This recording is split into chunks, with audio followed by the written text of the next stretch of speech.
early on, both Francis and I, the thing I love about Francis is that he could have been that leader that maybe stretched into what we saw as like a Driscoll, or stretched into like a McDonald, these different guys. Yeah. The thing that I love about that guy is there is such a humility and there is such a passionate love of Jesus. And also the other thing is just a passionate love of Scripture. And as we were looking at Scripture, the difficulty each of us were facing is we were looking at this mega church and going, is this what Jesus dreamed up when he announced the Great Commission? And we didn't have any answers for it at the time. It's not like we were like, oh, and so therefore, we'll create what we need to create. But a lot of those conversations were, are we convinced this is what it's supposed to be? Yeah. And so as we sat and wrestled and talked, I think just the shimmer and shine of a mega church that you used to kind of have, maybe like what it would be in the 90s, after all of us read, what was the guy down in Saddleback's church? Rick Warren? Yes. Yeah. Whatever his book was.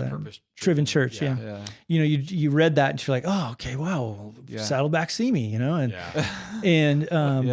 I think it's just, and that's again, what I love about him is we were just looking at Scripture going, is this honestly what it is? Number one.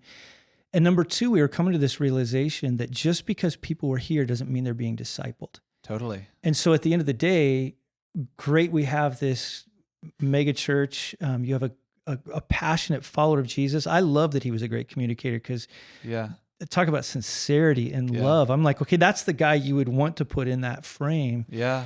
But at the same time, I think if we were honest with each other and we were honest with others, we were seeing what we might call conversion, but we weren't seeing people saying, okay, now what does it look like to follow King Jesus wherever he goes? Other than on journeys, we'd go on, I'd see people go on these massive journeys for Jesus in short term. And there were, I got to be careful with that. Let me rewind that. Sure. There were people really following Jesus, doing some cool things. Yeah. But I think like once you got past a certain group of people and you worked down into the rest of the church, you didn't see that. Yeah. It was, hey, Francis, make us laugh. Hey, Francis, make us think. Hey, Francis, make us.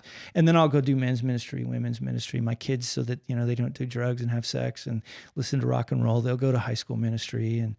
And so I think there was just never this idea of a clarity. What does it mean to be a disciple of Jesus who makes disciples of Jesus, who then in turn, makes disciples of Jesus, that true call of God in Matthew 28.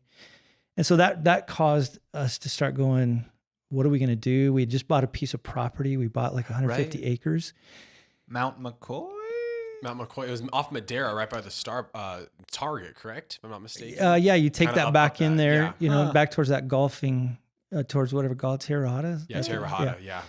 And all of a sudden we just had this quandary, like, okay, great. So we filled up this room multiple times over, but what happens when you fill up that?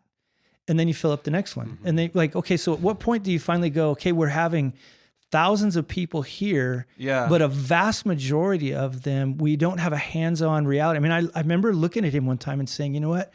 I don't honestly think I can lay my head on my pillow at night and know that the sheep are cared for like they're supposed to be cared for. And so it started us all on a journey of going, okay, what does this look like? And how do we get there? And the hard part is most of us were never trained in how to, like, this sounds so bad.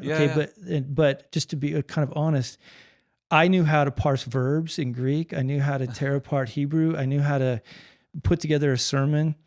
But did we honestly know what it looked like to walk with people and help them learn what it means to be an authentic disciple of Jesus?